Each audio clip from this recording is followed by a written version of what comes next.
to Wolverine Chat. My name is Tim, and I am with a Michigan fan who is headed out to Phoenix to watch the Wolverines take care of business against Texas Christian tomorrow, hopefully. And as I was talking to him in the airport, he had a really interesting story. Quickly, story about my dad is 40 years ago to the day when Jim Harbaugh was waiting to decide whether to go to Minnesota or not. My dad and I were waiting to see if Bo Schembechler was going to stay at Michigan with Texas A&M. That was the year when they were going to give him $1 million contract. And just before my dad and I were at a basketball game when I was playing, and he beeped the horn, came out to the car and said, "Hey, son, did you hear Bo's staying?" And he high-fived me, and we had a special moment. And he said, "Go Blue." Last words he said. 5 minutes later, 10 minutes later, he was up with his Lord and Savior, and his time on earth was done. Special moment, one of the big reasons I follow Michigan, and I love Michigan, and walked on, and have been a fan all my life. John here has an interesting story, and he's going to just share it with us. It's real special, and I just thought our listeners might enjoy it. Go ahead, John. So, Tim, you and I share in common the last thing we said to our fathers was "Go Blue." On September 27th of 2003, Michigan versus Indiana. My dad died in Michigan Stadium in Section 1, Row 40, Seat 1, after 51 years of being a season ticket owner or holder, having only missed one game in 51 seasons. My dad actually passed away right in the stadium. At the game. At the game, during the game. My brothers and I were called out of the stadium because there had been a medical emergency, and it was too late. There was nothing medically they could do for my dad. But my dad was such a big Michigan fan that you and I have that in common as well. That's why I'm a Michigan fan. Yeah, when you were telling me the story, I'm like, hey, wait, hold on. So there's no choice, and I can tell you that that day, my dad was only 70 years old when he passed away. Had he known that was going to happen, we would have been at the game.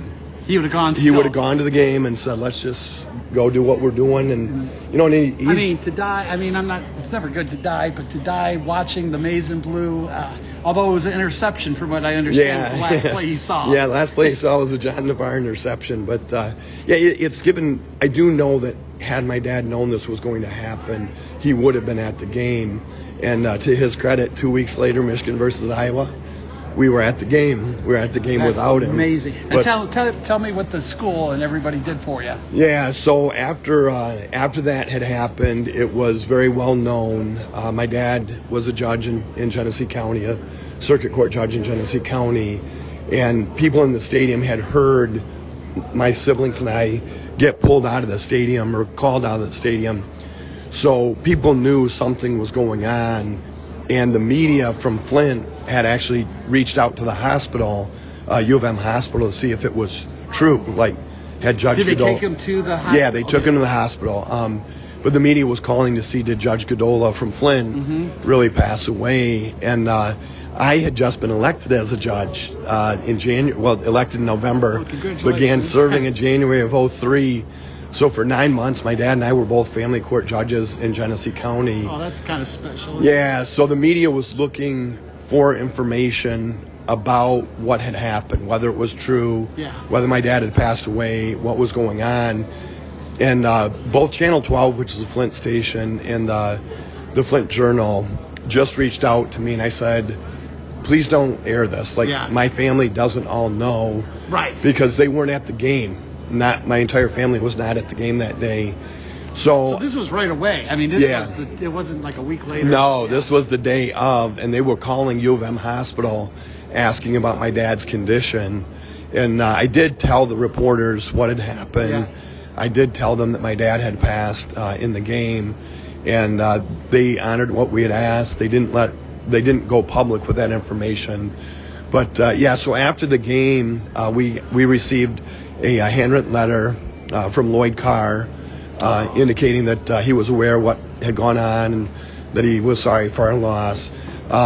They had sent a flag that was flying over the stadium that day to us. That's amazing. Yeah, and then one of... Do you still have it? We still have it, yeah.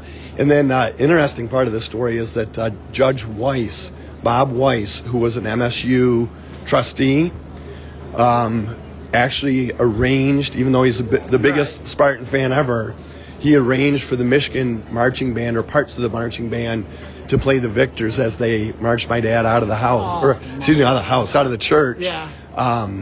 Was it the full fight song, or was it kind of a... No, they played a quieter version of it, but I can tell you when they hit the steps of the church, the band played the fired up version of the Victors, which is exactly what my dad would have wanted. Yeah, I'm sure. Is when to I go pass out with away, the I Victors. always tell everybody I'm going to have like a nice, pretty piano kind of Victors, and then kind of off you go. Yeah, so and then the university honored passing tickets down to my siblings and I, as my dad, prior to his death, had requested, which gave me even more of a reason to love University of Michigan. And I say all these things on my podcast about the class. I mean, Michigan isn't perfect. We make our mistakes as a university, but so many times I hear stories like this and what they did for Michi.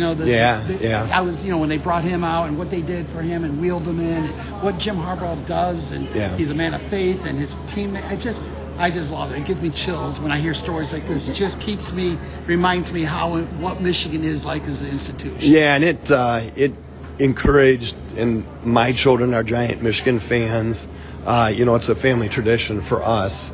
And what the university did in response to my dad's death at the stadium, I'm sealed. The deal is sealed for me. I'm a lifelong Michigan fan.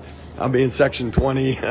As long as I can. Where I'm sitting, but maybe we'll see each other again. So that was you and I had that with our fathers in common. So I'm glad we spoke. Yeah, I just thought, they got to hear this. It's such a great story. Not great, but just touching, and to know that your dad, saw that. I can't imagine a better way to go. It's like these race car drivers or people that die in a race. They're doing what they love. Yeah, so that really has, since he passed away. I still struggle with it, to be honest, at times. But the last words I said to him were "Go Blue," and it does give me peace of mind to know he was doing what he loved. 51 years worth of Michigan football. And he didn't have to go through the last 15 years of losing Ohio State. No, you didn't see that. No, so he was at the time things were good. Things were good, yeah. So, but yeah, I appreciate the opportunity to tell that story. No, I appreciate it too. And guys, this is the kind of podcast I want to have. Not only talk about the facts and the score, but things like this, and show what Michigan means to people and fans. And go Blue, and let's take care of TCU. Yeah, and my dad's name was Judge Thomas Godola from Flint. So go Blue, Dad. Okay, thank you so much. Thanks, guys, and I appreciate it. We'll be broadcasting tomorrow before the game, about an hour before the game, with a little preview. Go Blue, and God bless. Bye-bye.